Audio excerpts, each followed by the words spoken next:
Dando continuidade, então, ao nosso estudo, nós vamos entrar no item número 4 do capítulo 13 do Evolução em Dois Mundos, intitulado Esferas Espirituais. O plano espiritual, diz André Luiz, divide-se em várias esferas, sob o prisma das condições em que vivem os espíritos e não propriamente em relação ao espaço. Na Terra, costumamos dizer a esfera das civilizações, as esferas de classe, etc., indicando segmentos da sociedade. Da mesma forma, ele quer dizer que no plano espiritual, as esferas múltiplas dizem respeito mais às condições, às organizações do mundo espiritual. Mas nós temos no nosso mundo físico e na interpenetração do plano espiritual com o plano físico, nós temos determinadas estruturas que é interessante a gente abordar. Por isso que André Luiz fala da chamada estrutura planetária, dizendo o seguinte, que a crosta terrestre, na maior parte dos elementos que a constituem, é sólida, com vastas cavidades repletas de líquido quente ou de material plástico. Guarda o orbe, guarda a nossa Terra, grande núcleo chamado barisfera. É um núcleo plasmado em aço de níquel natural, revestido por grossa camada de rocha basáltica, com 2.000 quilômetros de espessura e que nós damos o nome de manto.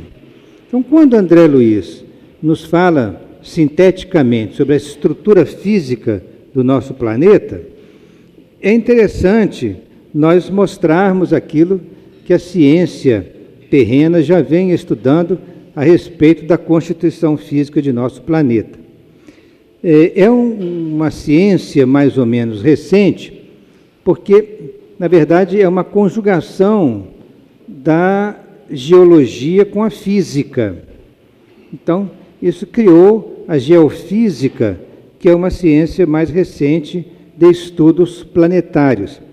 Porque antigamente, na época de Kardec, quando surgiram os primeiros geólogos, entre eles o Sir Charles Lyell, que Kardec chega a citar até na Gênese, eles estudavam a superfície do planeta, porque era isso que eles tinham à sua disposição para estudar. E também não tinham tecnologia mais moderna para ir além disso, mas estudavam as rochas, as camadas, os diversos fósseis existentes e conseguiram classificar muitos assuntos importantes para a geologia. Os físicos, os astrofísicos e os astrônomos, por seu lado, estudavam o planeta como se fosse uma grande esfera que girava em torno do Sol, sem entrar nas características físicas da profundidade do planeta.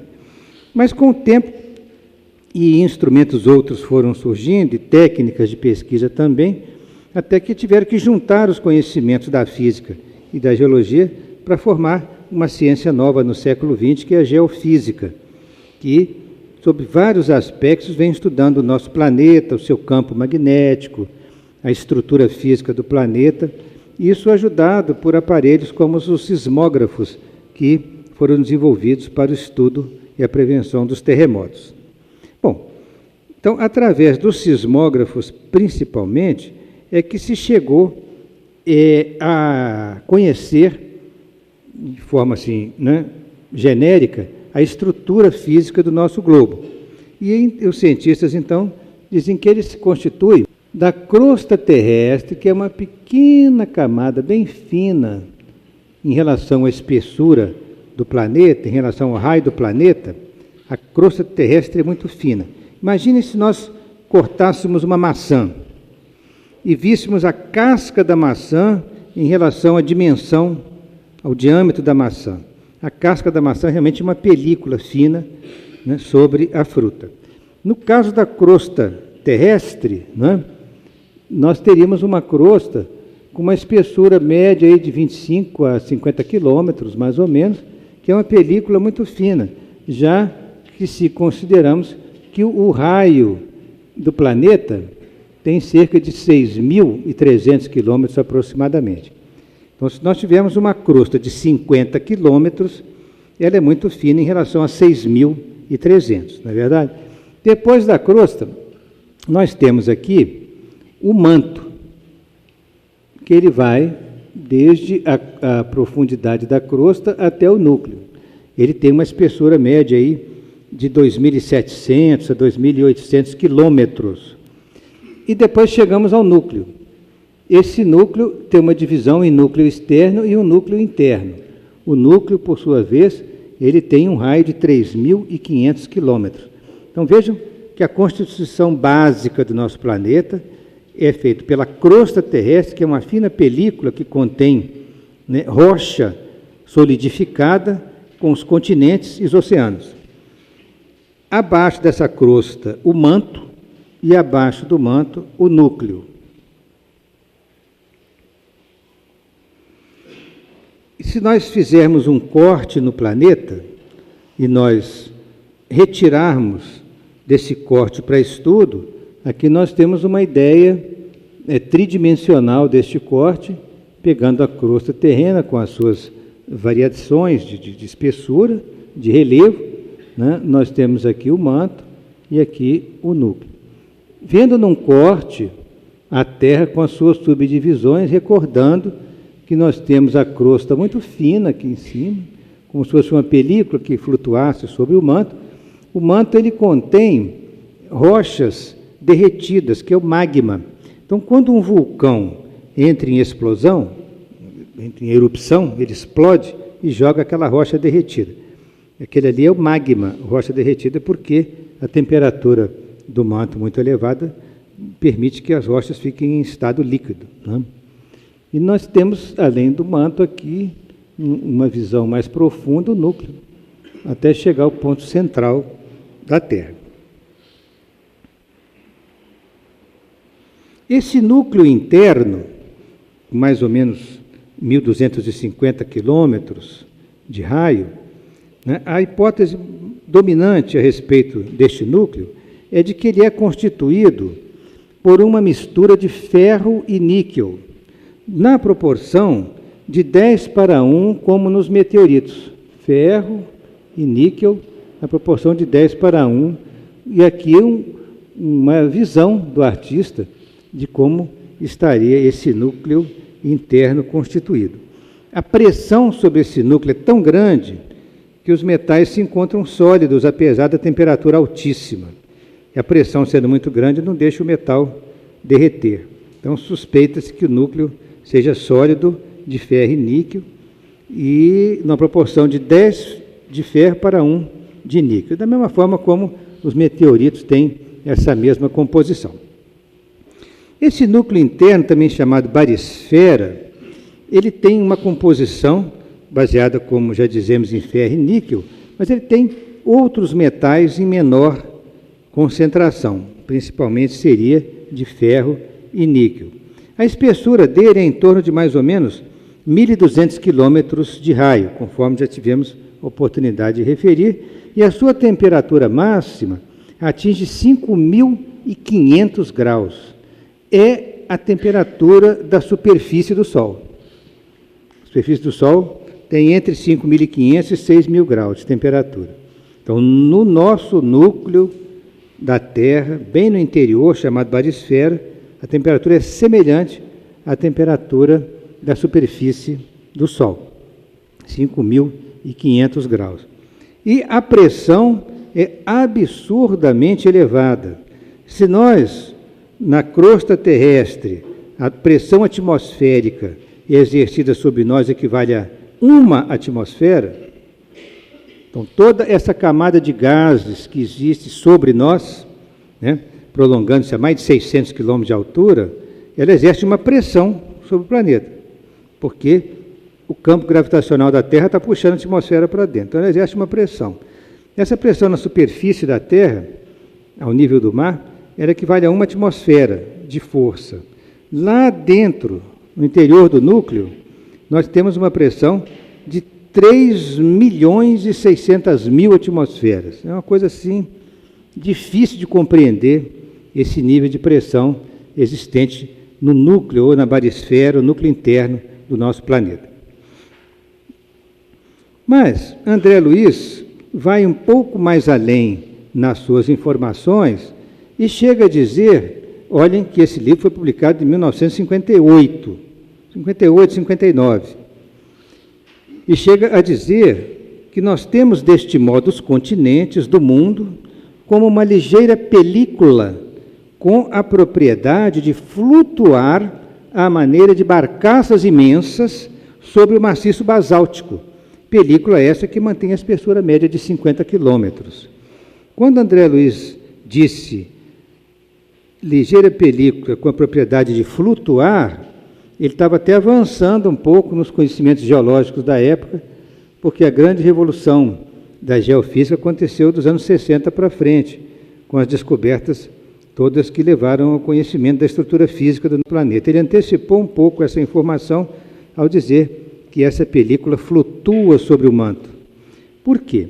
Porque, é claro, essa ideia já vem de algum tempo, alguns poucos cientistas já tinham desenvolvido essa ideia, mas era uma ideia que não foi muito aceita no meio científico e não foi muito divulgada, porque também não havia como demonstrá-la do ponto de vista instrumental.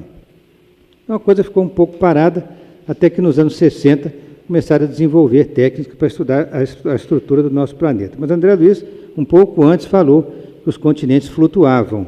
Quando ele disse flutuavam, ele estava se referindo a uma tese moderna da geofísica, que é a teoria da deriva dos continentes, ou também chamada de Pangeia, a deriva continental.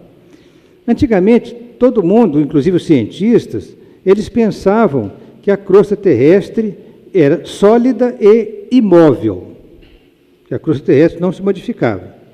Nós estávamos em cima de um solo rígido e imutável, às vezes sacudido por um terremoto aqui e ali, uma erupção vulcânica, mas nada além disso.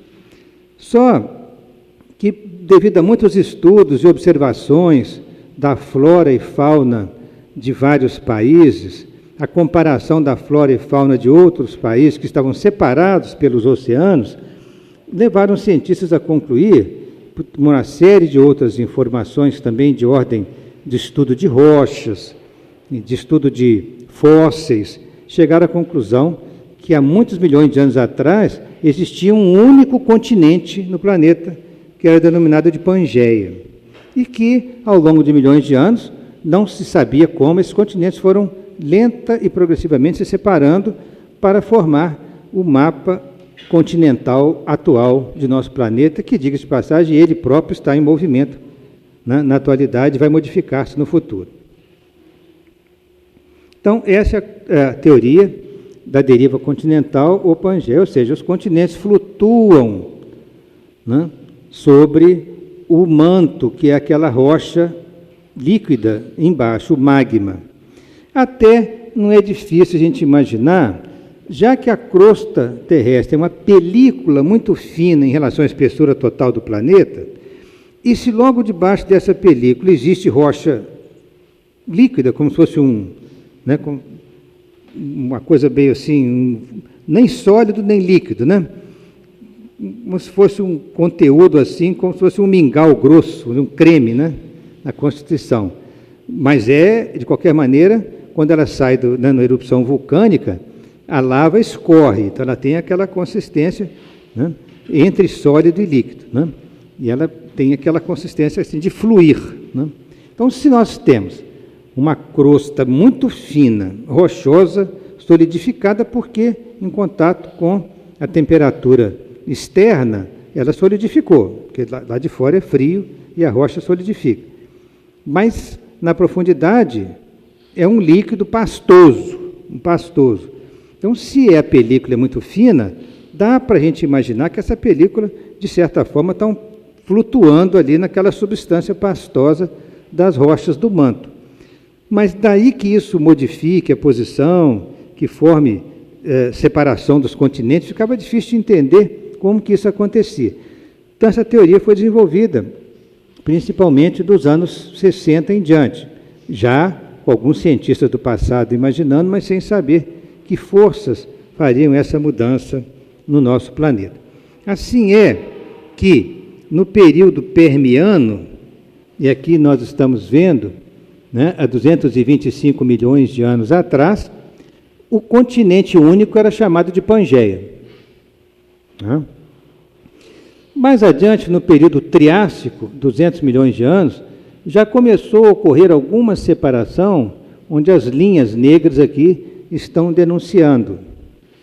Já no Jurássico, 135 milhões de anos, a separação já começa a ficar mais evidente. Essas linhas pretas estão no fundo dos oceanos. Os continentes começam a se separar, mas porque essa separação ocorre a partir do fundo dos oceanos. Então, aqui no Jurássico. Se nós progredirmos um pouco mais no Cretáceo, há 65 milhões de anos atrás, quando ocorreu a extinção, né, de 70% da vida na Terra, inclusive os dinossauros, já os continentes se apresentavam mais distantes. Vejam o perfeito encaixe que tinha entre a América do Sul e a África. Isso já era suspeitado há muito tempo, era o formato, mas ninguém sabia.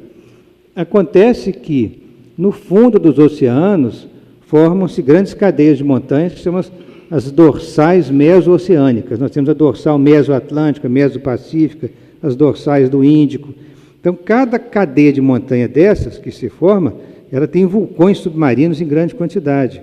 E por ali, né, o que vai acontecendo é que o magma flui em erupção vulcânica muito lenta, e essa fluidez dessa rocha vai fazendo com que nas dorsais a crosta vai lentamente se afastando. É um afastamento muito leve. E essa teoria realmente é uma teoria sensacional, coisa de 1 a 12 centímetros por ano, dependendo dos lugares onde isso acontece.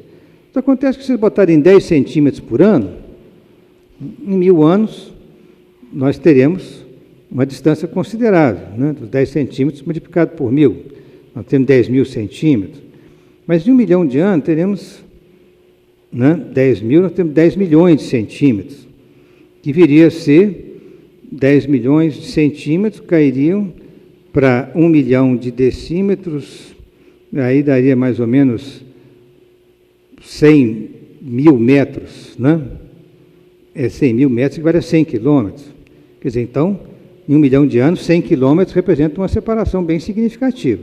Nós botamos vários milhões de anos, esses 100 quilômetros para virar 1000 quilômetros, né? Então, é muito interessante essa teoria, porque isso vai acontecendo lentamente, como se a crosta terrestre fosse constituída de vários fragmentos, como uma colcha de retalhos irregular. E essa colcha de retalhos irregular, na junção dos retalhos, ela trabalha para poder modificar a posição daqueles retalhos. Como é o caso já da deriva dos continentes evoluir para a teoria da tectônica das placas, né? Que são blocos em equilíbrio imperfeito, que a nossa Terra estaria constituída por todos esses blocos. Cada placa dessa tem um determinado nome. Então, o globo terrestre, uma bola de futebol, tem vários gomos suturados ali, né? Costurados para fazer aquela bola. A Terra tem vários retalhos de formatos diferentes, costurados pelas dorsais submarinas, que são as cadeias de montanha, em algum tipo de movimento. Muito lento, mas existe, né? Se nós pegarmos o nosso Oceano Atlântico, por exemplo, nós teremos aqui a chamada dorsal mesoatlântica. Uma cadeia de montanha enorme, muito maior que as cadeias de montanha que nós temos nos continentes. Isso existe em todos os mares, nos pontos de junção dessas placas. E a teoria da tectônica das placas, nós vamos ver depois por que essa palavra tectônica. Do grego, tectônica vem do grego tectonike, a arte de construir. Então, tectônica das placas significa que o planeta está construindo constantemente essas placas em movimento, mudando a forma delas, né? É a mudança da forma, construindo novas placas, isso, mudando a forma da placa. Quando eles falam tectônica, né, significa que é a parte da geologia que trata das deformações da crosta terrestre, devidas às forças internas que atuam sobre esta mesma crosta. Ali, por exemplo, para a gente entender um pouco, o movimento das placas, elas se movimentam muito lentamente, conforme eu falei, 1 a 12 centímetros por ano. Uma placa, ela entra por baixo da outra placa. Eu tenho uma placa aqui, e eu tenho um ponto de junção, mas em que esta entra. Quando ela entra lentamente, a rocha dela vai sendo novamente, passando pelo calor do manto, vai se liquefazendo, vai derretendo. E essa rocha é aproveitada para sair em outros lugares para constituir novas formas de placa. Na junção das placas, nós temos um ponto de tensão muito grande e nós temos vulcões nas proximidades dessas junções pelo mundo inteiro. Então, se analisar o mapa da Terra, os colares de vulcões que nós temos pelo mundo são nas junções das placas tectônicas. E nós teremos também que essas regiões onde há junção das placas é onde muito mais frequentemente acontecem terremotos, e às vezes terremotos muito intensos, por causa da tensão geológica existente entre essas placas. Se esse mecanismo de uma placa entrar sobre a outra chama subducção da placa. Tá? Mas no momento em que ela vai descendo, ela pode, no atrito entre uma placa e outra, em determinado momento, gera uma força tão poderosa que causa um terremoto. Então, o terremoto é gerado pelo atrito, pela tensão existente entre as placas tectônicas. Não se sabe bem prever que momento que vai dar um atrito mais forte, mas quando dá um atrito forte, causa o terremoto. Como foi o caso do Japão, né? Em 11 de março de 2011, aquele grande terremoto do Japão que levou à destruição de várias cidades na costa oriental do Japão, e inclusive aquela cidade onde tinha usina nuclear, que levou todo aquele problema lá. Na verdade, o que acontece? O Japão, se vocês analisarem ali, o Japão realmente está azarado ali na localização geográfica dele. Por quê? Nós temos a placa americana, norte-americana, que encontra com a placa eurasiana, que encontra com a placa filipina e a placa do Pacífico.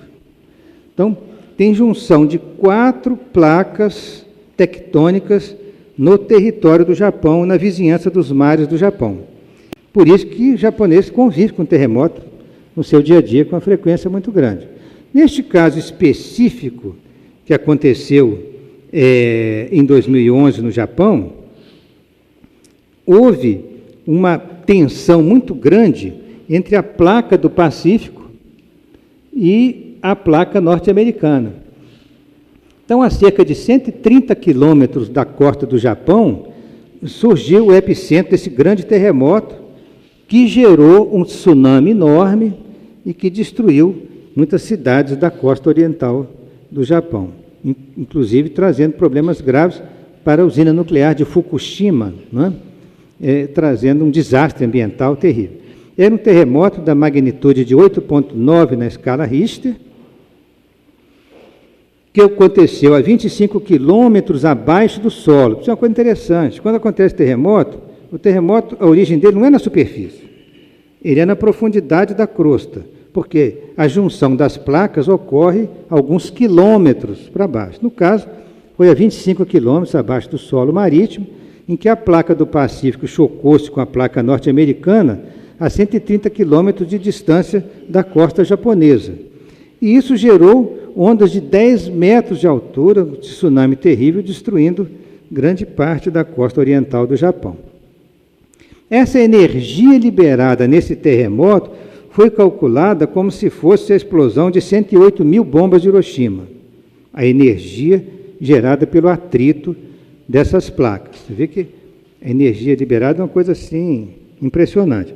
e faz com que a onda enorme vá se propagando ao longo do Pacífico e cerca de 19 horas depois ela já está no Pacífico Sul, próximo ao Peru, ao Chile.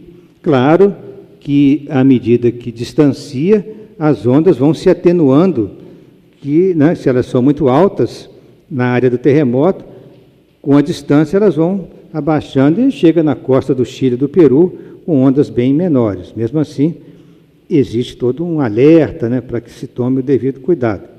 Então, vejam bem, isso aqui é um exemplo bem característico da liberação de energia no nosso planeta, energia esta que vem do atrito entre as placas tectônicas, ou seja, os continentes não estão imóveis, os mares não estão imóveis, eles estão sempre se movimentando e produzindo modificações nesta película fina que está sobre as rochas ígneas de nosso planeta. Encontramos assim, vai concluindo André Luiz, na constituição natural do planeta, desde a barisfera, que é o núcleo, até a ionosfera, que é uma camada muito alta na atmosfera terrestre, encontramos múltiplos círculos de força e atividade na Terra, na água, no ar.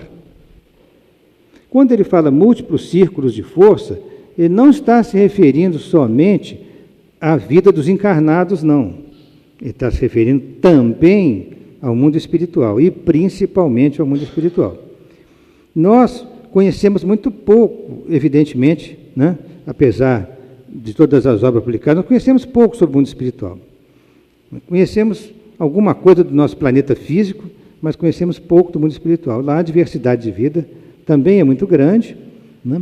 A ponto de que nós temos condições de interpenetração do plano espiritual com outros planos do planeta, seja com os planos continentais na crosta, seja com os planos, né, submarinos e a própria atmosfera da Terra. Então, há toda uma interpenetração de vida espiritual nessas áreas e nós desconhecemos totalmente o que acontece nesses planos diferentes da espiritualidade.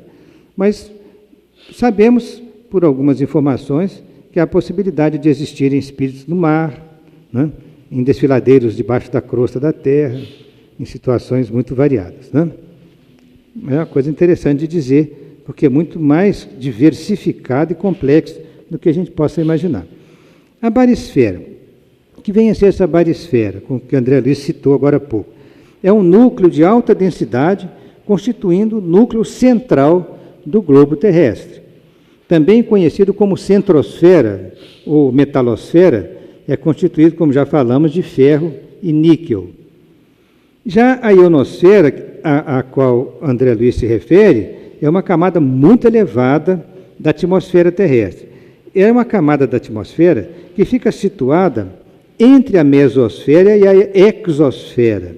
Inicia-se a 80 km de altura e se desvanece entre 600 e 700 km de distância do nosso planeta.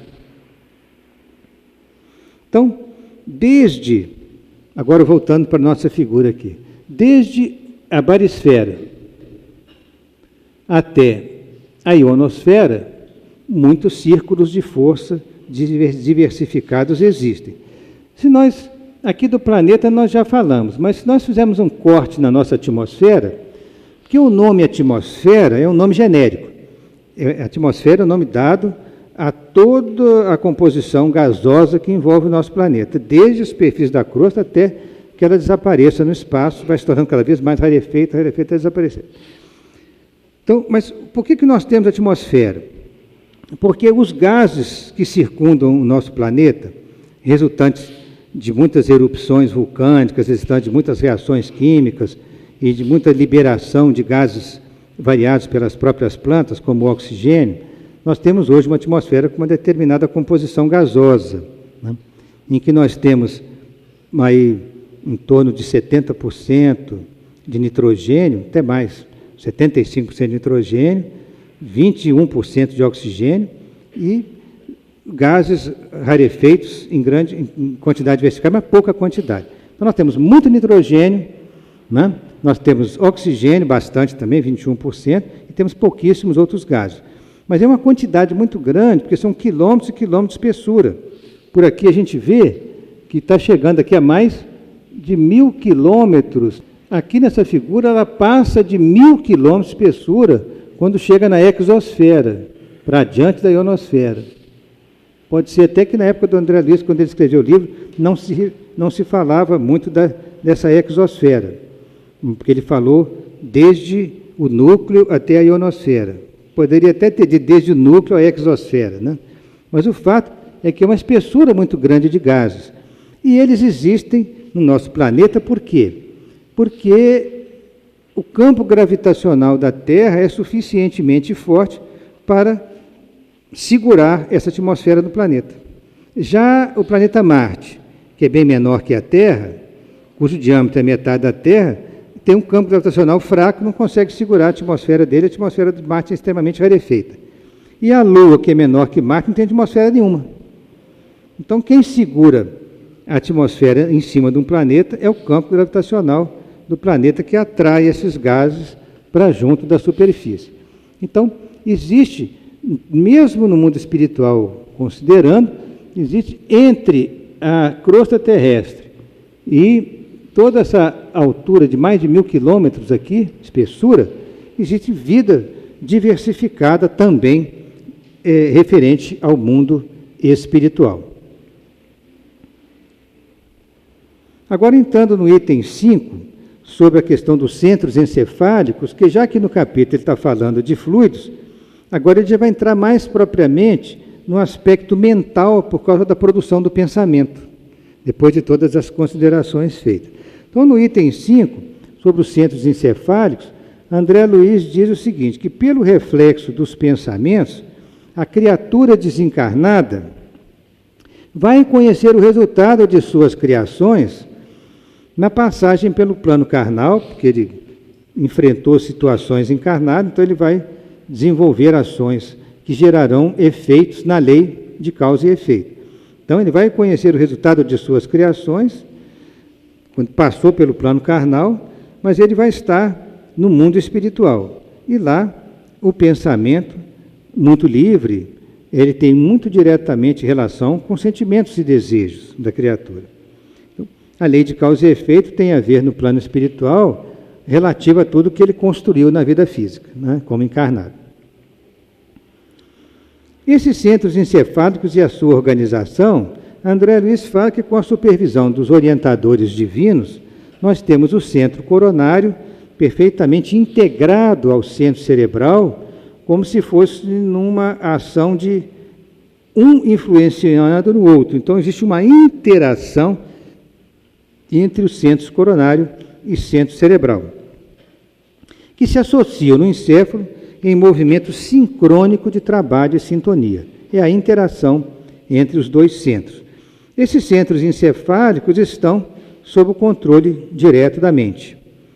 Eles liberam impulsos, avisos, ordens e sugestões mentais que são transmitidos ao nosso corpo físico via centros coronários e centro cerebral integrado, porque dali partem os nervos para todo o nosso organismo. Então nós temos ali esse controle mental através do centro coronário e centro cerebral, que no caso da anatomia humana, vista do ponto de vista nosso de encarnados, nós temos aqui um corte do encéfalo, né? Nós cortássemos dividindo ao meio nesse sentido, né? Como se dividíssemos o crânio ao meio, né? Nós temos aqui uma vista de lado do corte. Essa parte central, referente aqui ao diencéfalo, nessa região, bem central, está o núcleo do centro coronário aqui. Mas, em volta do centro coronário, nós temos todo o córtex cerebral, com o cérebro com aquelas suas circunvoluções. Então, nós temos o centro cerebral como que abraçando o centro coronário mais profundo e mais antigo na evolução do que o centro cerebral. Mas eles estão perfeitamente integrados, interagindo um com o outro, enviando, recebendo do meio ambiente as informações pelos sentidos, integrando essas informações e enviando outras informações para todo o corpo, para que todas as reações químicas, todo o funcionamento do nosso corpo possa se processar de maneira harmônica. Então, volta ele a falar que no córtex cerebral existem núcleos de comando, e esses núcleos de comando estão sob o controle direto da mente. E esses núcleos têm a ver com o controle de sensações do mundo sensório, quer dizer, tudo o que recebemos pelos órgãos do sentido, pela visão, pela audição, pelo tato, pela gustação, sentimos o gosto, pelo olfato, o cheiro, e até as próprias percepções extrasensoriais, que devem ser muito diversificadas, mas que nós não temos muito acesso ao estudo delas, tem a ver com o controle de todas as sensações do nosso mundo sensório. E tudo aquilo que chega de fora para o espírito, também pelas extrasensoriais. Há uma recepção de estímulos com interpretações e respostas motoras. Ora, se não chega um estímulo doloroso, se eu até estava dando um exemplo outro dia na nossa aula lá, se eu encosto o dedo numa chapa quente, em fração de segundo eu vou retirar, é um reflexo que eu vou ter. Então, chegou um estímulo doloroso, imediatamente eu vou ter um reflexo de movimento de defesa, de retirar o meu dedo daquela posição que estava produzindo essa reação dolorosa. Então, existe uma recepção de estímulos, interpretações e respostas de movimento, respostas motoras, aos vários estímulos externos, seja por ações reflexas, como é o caso de tirar o dedo subitamente de uma chapa quente. O que é interessante é o seguinte: quando a gente encosta o dedo na chapa quente, a gente retira tão rápido que não dá para pensar que ela está quente. Só vai entender que ela está quente algumas frações de segundo depois. Mas o movimento de retirada é muito rápido, porque chega uma reação de defesa no nosso sistema nervoso, a nível inconsciente, em nível mais baixo, que faz com que os músculos sejam contraídos para puxar. E aí a gente interpreta que aquilo ali estava quente e que o dedo está doendo. Mas assim, a resposta é muito rápida mesmo. Então, são ações reflexas, né? São ações neurológicas muito rápidas, mas também, por ação consciente da vontade, nós vamos responder a vários estímulos externos, né? Se eu escuto uma boa música, eu posso me encaminhar ao local que está tocando, que eu quero ouvir. Então, é uma ação da vontade, né? Então, existe também, além do centro coronário integrado com o centro cerebral, existe uma verdadeira interação espiritual e material entre o centro cerebral e o chamado córtex cerebral. O córtex cerebral, né, é o próprio cérebro na sua camada mais externa, com aquelas circunvoluções, aquele relevo característico do cérebro. Existe uma interação muito grande desses centros para que a pessoa desenvolva a vida consciente, para que desenvolva todas as suas ações necessárias à manutenção da vida. Então, essa associação dos centros encefálicos no centro coronário, André Luiz volta a informar o seguinte, que o diencéfalo, que é a estrutura fundamental para a compreensão do centro coronário, está constituído de tálamo, hipotálamo e epitálamo, no qual se encontra a glândula pineal. Essa estrutura é importantíssima para controle das demais estruturas do nosso sistema nervoso. Esse tálamo, é interessante que tálamo do latim é leito, né? O tálamo conjugal, né? É o leito. Então é como se a parte do cérebro tivesse como leito profundo, né? O seu diencéfalo com o tálamo. Todas as vias aferentes nervosas passam por aí. Aferentes quer dizer, elas vêm de fora para dentro e chegam ao sistema nervoso passando pelo tálamo. Aí André Luiz diz, existe aí um vasto sistema de governança do espírito, que é daí que verte o pensamento, diz ele. Então, continuando a interação do córtex cerebral com o centro coronário, nós temos essa figura que é extraída do grande médico e artista americano na área da anatomia, é o Netter, Francis Netter. Ele desenhou aqui o córtex cerebral e colocou várias cores diferentes no córtex cerebral, tá? Essas cores estão relacionadas assim. Essas regiões do tálamo, que se encontra aqui embaixo, cada cor dessa está relacionada com uma cor devida na superfície do cérebro. Então, as fibras que passam por essa região aqui, vermelha, que está aqui no talo, vão se repercutir nessa área do cérebro, né? E assim por diante. A amarela tem essa localização. Então, tudo que passa por aqui chega daqui. E aqui responde, volta por aqui e vai para o resto do corpo. É tanto para entrar quanto para sair, todos os estímulos passam por essa região do chamado tálamo. Agora, ele falando de centros encefálicos e pensamento. Nós temos aqui nessa figura um outro tipo de corte. Aquele primeiro corte a que eu me referi é um corte sagital, ele pega no meio aqui do cérebro, nessa direção, né? Aquele corte ali é um corte frontal. Então, o corte já vai se processar assim, nesse sentido aqui, né? Então, sagital, frontal. Então, aquele corte frontal que vocês estão vendo aqui mostra uma posição onde ficam o diencéfalo e os seus núcleos principais, nessa localização aqui, né? Que estão a cores aqui, que são núcleos do tálamo, né? Do hipotálamo, do epitálamo, da estrutura aqui.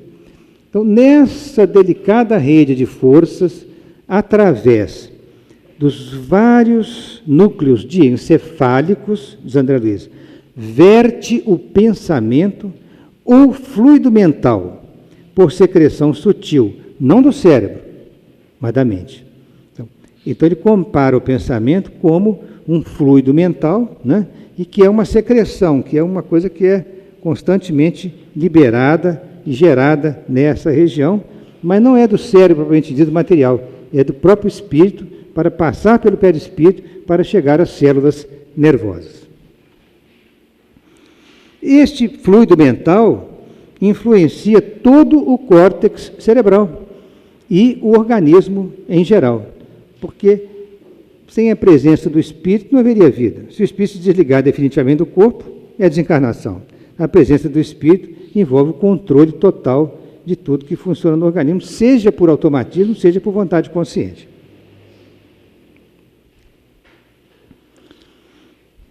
Este fluido atua em todo o sistema nervoso.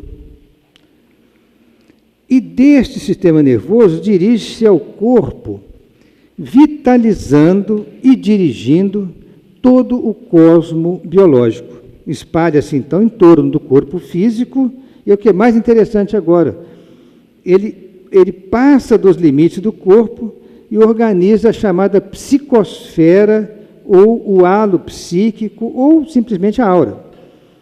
A própria energia mental que está continuamente a fluir do espírito, ela extravasa os limites do corpo e ela cria em torno do corpo a psicosfera, ou halo psíquico, ou simplesmente a aura, à semelhança da chama da vela, que a chama da vela está consumindo o combustível da vela, mas está criando o campo de luz decorrente deste consumo. Então, ele compara a aura que se irradia de nós à chama da vela.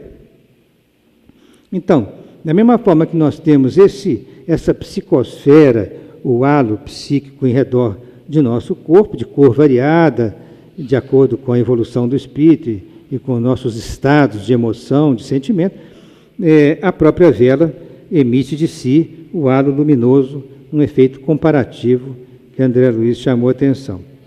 Esse pensamento, que é o fluido ou matéria mental, nossa física ainda está longe de conhecer o pensamento, isso é importante colocar, mas futuramente vai conhecer. Ele possui o quê? Ponderabilidade própria. Ele é uma forma de energia mental. Possui propriedades quimioeletromagnéticas específicas, definindo-se em unidades mensuráveis, que são as chamadas partículas do pensamento. Como acontece na química, né, com a classificação periódica dos elementos. Assim como nós temos os vários elementos químicos, nós temos a partícula do pensamento diversificada, de acordo com a evolução do espírito e com o tipo de pensamento que ele está emitindo. Então, em circuitos mais elevados, círculos elevados, surpreendentes combinações, coisas maravilhosas são efetuadas com vistas a certos fins, ao progresso do espírito. como na Terra, onde elementos podem ser produzidos artificialmente. Então, André Luiz compara o seguinte: em círculos elevados do mundo espiritual, o pensamento emitido pelos espíritos superiores é capaz de construções, combinações e efeitos maravilhosos que difícil da gente compreender nos seus detalhes. Da mesma forma que na Terra se puderam produzir elementos químicos artificialmente. E ele cita 4 elementos químicos: o netúnio, o plutônio, o americio e o cúrio. Ele cita nominalmente esses 4 elementos que na ciência da Terra eles foram produzidos artificialmente, assim como no mundo espiritual se pode produzir matéria mental. Então, está citando aqui que o netúnio é um tipo de, vamos dizer, elemento químico que foi produzido artificialmente a partir do urânio, derivado do urânio. Isso foi em 1940 e produzido em quantidades muito pequenas, recebeu esse nome em homenagem ao planeta Netuno. O plutônio também, tendo recebido em homenagem ao planeta Plutão, descoberto no mesmo ano, foi utilizado nas primeiras bombas atômicas. Lamentavelmente, né? O americio, produzido pelo bombardeamento do plutônio com nêutrons, foi obtido em 1944. A poucas gramas se conseguiram obter, porque se torna um elemento muito raro. Recebeu esse nome em homenagem ao continente americano, às Américas, né? E, finalmente, o cúrio, que resulta da desintegração do americio, chamado hidróxido de cúrio, foi o seu primeiro composto conhecido, coletado no fundo de um tubozinho minúsculo. Esse nome foi dado em homenagem ao casal Pierre e Marie Curie, né? Em francês a pronúncia seria Curie, mas para o português gerou o nome de cúrio do elemento em homenagem a esse casal que recebeu o Prêmio Nobel de Física e de Química. Agora, André Luiz, saindo propriamente do campo do pensamento, ele entra mais agora na reflexão das ideias, para a gente compreender melhor como que essa energia trabalha. Ele fala que a partícula do pensamento constitui em si uma unidade, é uma unidade na sua essência, assim como o nosso átomo é uma unidade. Mas o átomo, por sua vez, pode ser dividido. Então, a partícula do pensamento, igualmente, subdivide-se em diversos tipos, segundo o quê? Segundo a quantidade, a qualidade, o comportamento e trajetórias dessas partículas, dos componentes que integram tal partícula. Não há recurso nas definições humanas, diz ele, para se compreender a sua estrutura potencial. No futuro, certamente, a nossa ciência vai chegar lá, vai construir aparelhos e desenvolver tecnologia para estudarmos a matéria mental. Falando ainda da partícula do pensamento, André Luiz fala que ela é uma emissão viva e poderosa do espírito. Porém, ela é passiva perante a inteligência que a mobiliza para o bem ou para o mal. Ou seja, ela é uma energia mental, mas depende do direcionamento que a inteligência der.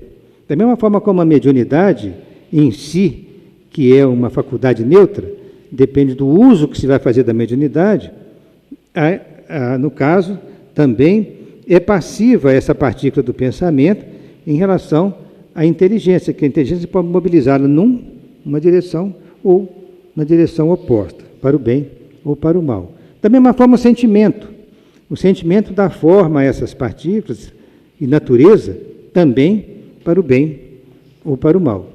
Então, a energia dessa partícula vai variar se a criatura ainda está em escala evolutiva inferior, utilizando-se negativamente de seu pensamento e de suas ações, ou ela vai variar positivamente para o bem, se a criatura já atingiu um determinado estágio. Nesse caso, nós teríamos partículas, evidentemente, com uma vibração muito mais elevada. É o que ele chama de raio de emoção ou raio de desejo, na falta de uma terminologia própria.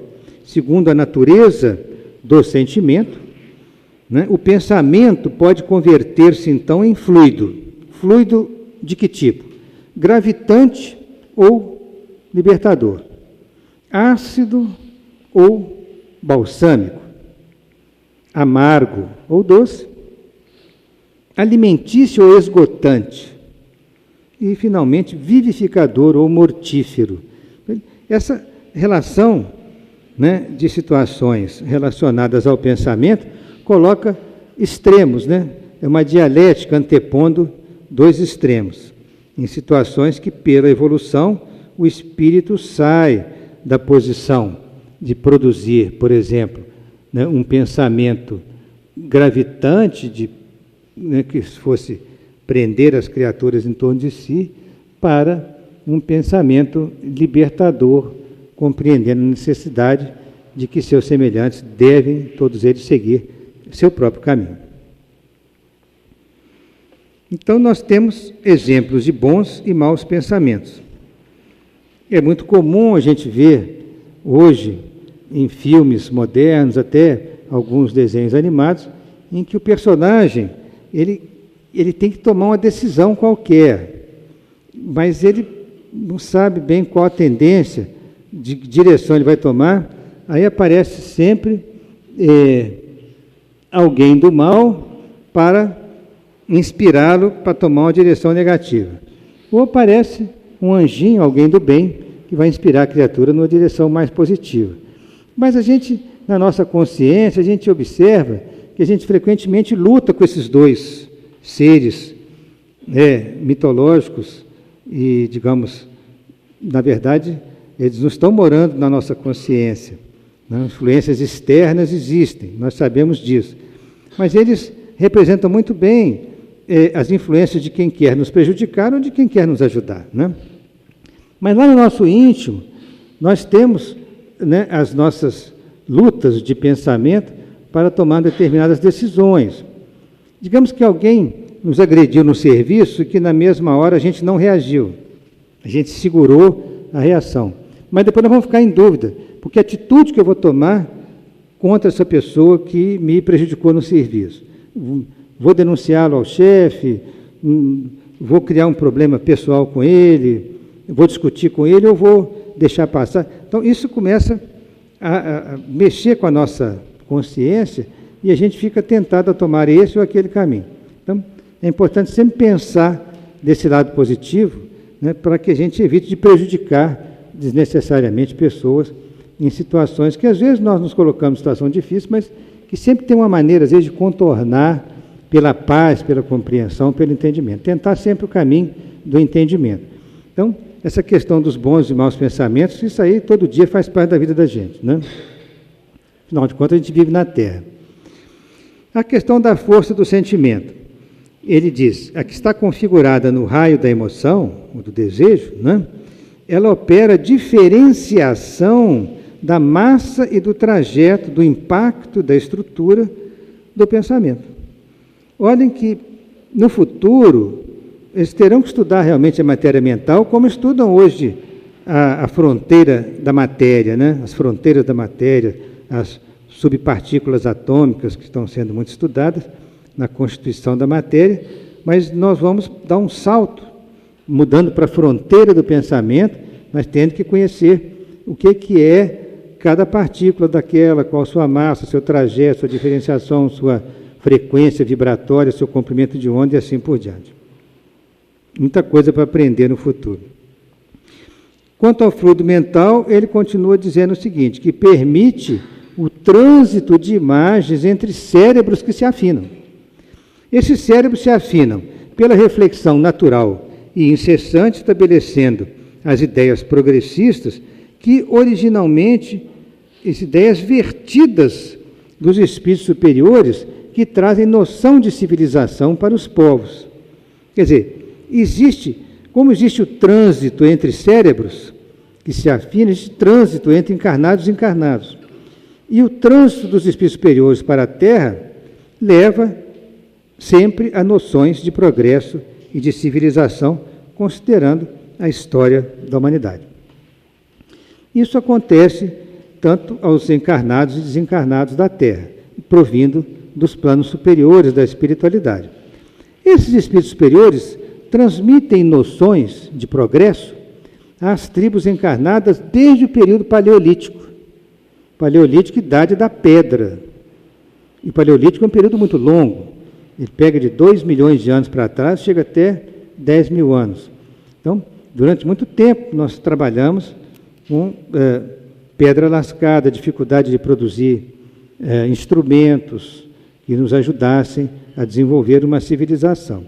Mas chegou num ponto que houve uma maturação da mente desses homens, que fomos nós, os homens primitivos, e tivemos, né, a influência desses espíritos superiores para que tomássemos um caminho melhor na humanidade e com isso pudéssemos construir as futuras civilizações. Essas ideias que descem de planos superiores, elas disciplinam as criaturas oferecendo-lhes novos horizontes ao entendimento. Pela reflexão das ideias, então, surge um poderoso circuito de forças entre as duas esferas. Então, temos aqui exemplo, né, de trânsito de imagens entre encarnados, que estão ali, no caso, em estado de meditação, certamente trocando uma energia mental positiva, um sentimento elevado, mas também temos o trânsito entre as duas esferas, em que, através, por exemplo, de uma reunião mediúnica, um espírito superior, como no caso ali, Emmanuel, está a influenciar, né, o médium, Chico Xavier, para passar por ele mensagens positivas para toda a humanidade. É assim que chegamos na inteligência artesanal. A inteligência artesanal que representa, no plano físico, né, nós sabemos o seguinte, que o nosso plano físico, ele é o berço da evolução, mas o plano extrafísico aprimora essa evolução. Então, nós lutamos aqui nas reencarnações com o mundo físico, as dificuldades naturais do nosso mundo, mas teremos essas dificuldades aprimoradas no plano espiritual. Reencarnações e desencarnações em geral multiplicam as experiências das criaturas e consolidam o intercâmbio do fluido mental entre as duas esferas. Porque esse intercâmbio entre as duas esferas é fundamental para o progresso humano. Isso é importante a gente compreender. Então, consolida o intercâmbio do fluido mental entre as duas esferas. Isso começa para o homem, já no período paleolítico, novo ciclo de cultura. Então, de 2 milhões de anos atrás até 10 mil anos, um período mais recente, nós tivemos na idade da pedra lascada. Depois entramos na pedra polida, os metais e assim por diante. Fomos progredindo. As mentes primitivas dos homens do paleolítico, dentro das suas limitações, elas poderiam absorver ideias renovadoras, então desenvolvendo a inteligência artesanal. E começamos então a fabricar utensílios, coisas que no passado remoto era mais difícil para fazermos, não tínhamos essa ideia ainda, mas passamos a ter ideia de produzir utensílios variados, como, por exemplo, na pedra lascada, nós desenvolvemos arpões para pescar, anzóis, lanças, hastes de madeira, etc., para a utilização no cotidiano. Então, o homem trabalhava a pedra, mas produziu outras ferramentas e armas que seriam de utensílio de utilização dele no dia a dia. Com isso, ele desenvolveu ideias para construir civilizações no futuro. O plasma criador da mente, então, já no item 8, para concluir os nossos estudos, representa o quê? O fluido mental como agente indutor do progresso. Quer dizer, todos os espíritos que emitem o seu pensamento contínuo vão trabalhar para o progresso. Isso é da lei do progresso. Aqueles que já avançaram mais, eles vão influenciar aqueles que estão na retaguarda e vão ajudá-los a caminhar. Por isso que o fluido mental, ou pensamento, propriamente dito, é um agente indutor do progresso. A troca de pensamentos gera a origem de grandes princípios, como depois vieram a se desenvolver a religião e a ciência, né? A virtude e a educação, a indústria e a arte, tudo isso descendo das esferas sublimes do mundo espiritual, impressionam a mente do homem, traçando-lhe profunda renovação do corpo espiritual. Oriundo da mente em circuitos contínuos, o plasma criador consolida-se, então, na reflexão avançada entre o céu e a terra. Os fluidos mentais atuantes induzem a transformações perispirituais e físicas, construindo e reconstruindo civilizações onde o homem trabalha pelo seu próprio progresso e da humanidade. Então nós temos a figura de Jesus, que nos induz a lembrar o trabalho extraordinário do Cristo, trabalhando pelo progresso de todos nós na humanidade. Mas ele não está esperando só pacientemente, não. Ele espera trabalhando muito. Nós sabemos que as hostes do Cristo, né, as grandes legiões de missionários do Cristo estão espalhadas por todo o mundo, espiritual e mundo físico, trabalhando incessantemente pelo progresso da humanidade, para que venhamos a ter um mundo com mais paz, com mais fraternidade e com mais amor entre as criaturas.